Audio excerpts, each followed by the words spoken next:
This record is unique in that it features a distinctly new syncopated rhythm called the charleston.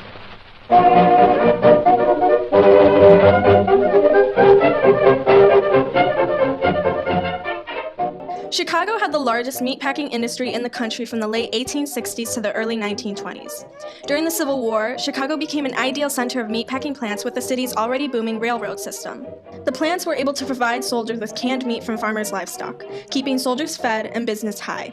The meatpacking industry provided jobs for 25,000 Chicagoans. By 1890, they were able to process 9 million animals per year. Alone, the meatpacking plants in Chicago produced 82% of the nation's meat, earning itself the nickname Hog Butcher of the World. Underneath the glorious nicknames and booming business, the meatpacking industry had its flaws. Major flaws. These flaws finally came to surface in 1906 when Upton Sinclair wrote The Jungle, revealing to Chicagoans the unsafe working conditions and unsanitary practices of the Chicago meatpacking industry.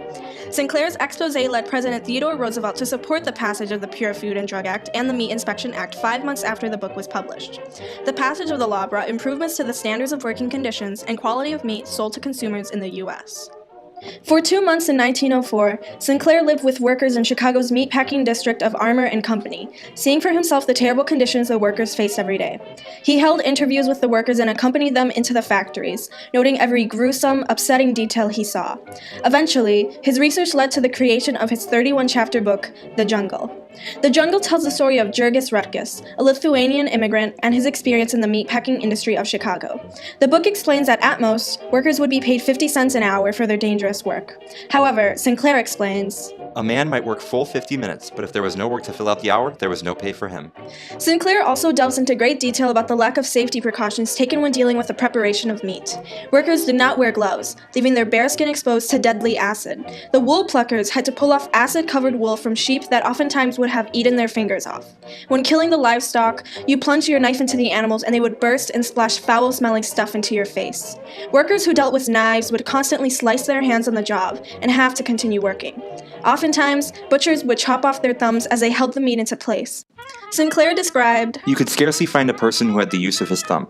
Time and time again, the base of it had been slashed, till it was a mere lump of flesh against which the man pressed the knife to hold it. They would have no nails, they had worn them off pulling hides." All of these cuts represented a chance for blood poisoning in the workers and the company's food. Those who worked in the tank rooms would sometimes fall into the vats of boiling lard or meat, where their bodies would be consumed and boiled down by the heat. The meat inside of the vat would not be thrown out and wasted, so the flesh would be sent out to the world as Durham's pure leaf lard. Although Sinclair's writings arguably changed the face of the food business forever, The Jungle was not originally embraced by the public with open arms. Upton Sinclair had spent his childhood in impoverished parts of New York City, eventually making a living off selling short stories to newspapers. His experience growing up poor led him to truly resonate with socialist writings that promoted equality in economics, production, and distribution. Sinclair had originally published The Jungle, chapter by chapter, in a socialist newspaper called Appeal to Reason. However, the newspaper cut his story before he could finish publishing. Understandably, many publishing companies at the time did not want to connect themselves with such a controversial piece of writing and flat out rejected Sinclair's proposal of an entire book. Not only did the book propose a controversial, oftentimes shamed form of government, but it attacked one of the most powerful businesses in the country. Before the publication of The Jungle, a worker at Macmillan Publishers advised, "Without hesitation and unreservedly against the publication of this book, which is gloom and horror unrelieved, one feels that what is at the bottom of his fierceness is not nearly so much desire to help the poor as hatred of the rich." Sinclair brought his writing to 5 different companies and in return received 5 rejections. Questions arose about whether or not the companies did not like the content of The Jungle or if they were convinced to drop publication because of pressure from the meatpacking industry. It seemed Americans would never have the secrets of the Chicago meatpacking industry revealed to them. Then, on February 28, 1906, Doubleday Publishing came on board and published the first complete version of The Jungle. Immediately, it was a hit. In 6 weeks, 25,000 copies of Sinclair's expose flew off the shelves and into the meat-eating homes of Americans. However, the message was completely missed. Sinclair and Doubleday, staying true to the book's true message of promoting socialism, published The Jungle with the Socialist Party symbol embossed on the front cover. Though the book was equally popular in the hands of politicians, even the president, the socialist message was ignored. Sinclair lamented The Jungle's effects, saying, "I aimed at the public's heart, and by accident, I hit it in the stomach." Although Sinclair was unhappy with the after effects of his book, America could not keep their eyes off the brutal details of Sinclair's writing and could no longer stomach their beloved meat industry. Chicagoans in particular were hard hit by the book, seemingly betrayed by the business that had found its success in their beloved city and homes. Armour and Company, one of the dominant meat packers in Chicago and the company Sinclair based his book on, attempted to sue Doubleday Publishing Company for exposing them. Straight from Frank Doubleday's autobiography, Memoirs of a Publisher, "We notified Armour and Company that we were going to publish the book, and they replied that they would at once institute a suit for $500,000. They never went through with the lawsuit. Chicago newspapers began to print harsh cartoons criticizing the dirty business and lazy politics surrounding it. As nothing was done and more people read and heard about Sinclair's work, public outcry for safe, stomachable meat became louder and louder. The public demand for change did not go unheard. President Theodore Roosevelt, himself having read the book, sent the Committee of Agriculture to Chicago's meatpacking district to investigate the validity of Sinclair's claims. The investigators found that not only was Sinclair telling the truth, but the meatpacking plants bribed the inspectors to give them a clean bill of health, which made the conditions in the plants arguably worse than the author had described. In one note, the committee reported they had seen a hog that had just been killed, cleaned, washed, and started on its way to the cooling room, fall from the sliding rail to a dirty wooden floor, and slide partway into a filthy men's privy before being hung yet again with the other meat uncleaned. Upon the confirmation of the disgusting conditions, Roosevelt urged Congress to pass 2 laws that regulated safety conditions for food and the American people. The passage of the Pure Food and Drug Act prevented companies from falsely labeling their products. Prior to the Act's passage, companies were able to freely make outrageous claims about their products, commonly claiming to heal endless ailments. While companies added on these lies, they removed the product's true ingredients. As Sinclair wrote in The Jungle, They put these cans up in several grades and sold them at several prices, but the contents of the cans all came out of the same hopper. Further, meatpacking companies were able to exclude the harsh chemical additives and other harmful substances contained in the meat. With the Pure Food and Drug Act, companies now had to correctly label their products before they could be sold to consumers. This law could only be enforced once the products were in store, making the passage of the Meat Inspection Act vital. This law ensured that people would be buying products safe for human consumption. If poisonous chemicals were found in the meat distributed by meatpackers, they would be fined.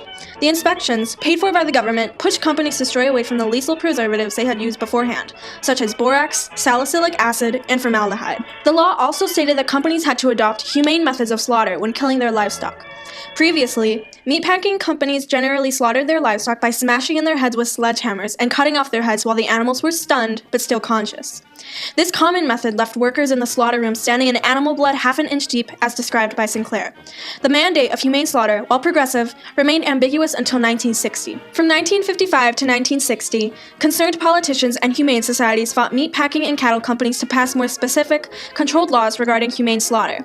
The Humane Methods of Slaughter Act, signed by President Eisenhower in 1958 and put into effect in 1960, not only federally regulated the slaughter of animals in America, but also required that imported meat produced in foreign factories also had to derive from humane methods of slaughter. After the passage of the Meat Inspection Act, inspired by Sinclair, a domino effect of improvements followed.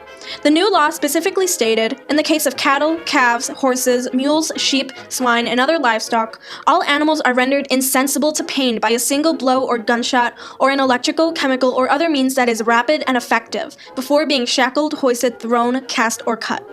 Although The Jungle initially sought to bring attention to workers' rights and socialism, Sinclair's writing brought on improvements for workers and animals alike for decades afterwards. The Pure Food and Drug Act and Meat Inspection Act slowly led to improvement for the truth in labels and the working conditions of the meat packing industries. It wasn't until the 1930s that workers unionized to create the United Packing House Workers of America. The UPWA was able to improve both the working conditions and the wages of meatpacking employees. In the early 70s, President Richard Nixon signed into law the Occupational Safety and Health Act, creating OSHA due to the high concerns of workplace health and safety. OSHA's main goal was to create a safe working environment for workers in the meatpacking industry. OSHA implemented effective programs to prevent injury from knife cutting and machine use, guarding dangerous equipment, requiring workers to wear protective clothing covering the complete body and partial face, improving sanitation and ventilation measures, and to maintain the walking and working surfaces to prevent slips and falls. The number of meatpacking injuries have decreased from 6 out of 10 workers to 2 out of 10 workers in the past century. Although injuries are high, OSHA is striving for a better and safer working environment. Meatpacking is the nation's largest industry, bringing in and exceeding over $100 billion a year, and employs over 570,000 workers. Upton Sinclair's The Jungle changed America and the food industry. Sinclair revealed the unsafe working conditions and the unsanitary practices of the Chicago meatpacking industry to the American people, leading to the creation of the Pure Food and Drug Act and the Meat Inspection Act. The passage of these laws brought improvements to the working conditions through OSHA and the quality of meat sold to consumers in the U.S. from the proper labeling of meat and strict sanitary standards. Sinclair was to provide the nation with the truth. The source and fountainhead of genuine reform in this matter is an enlightened public opinion.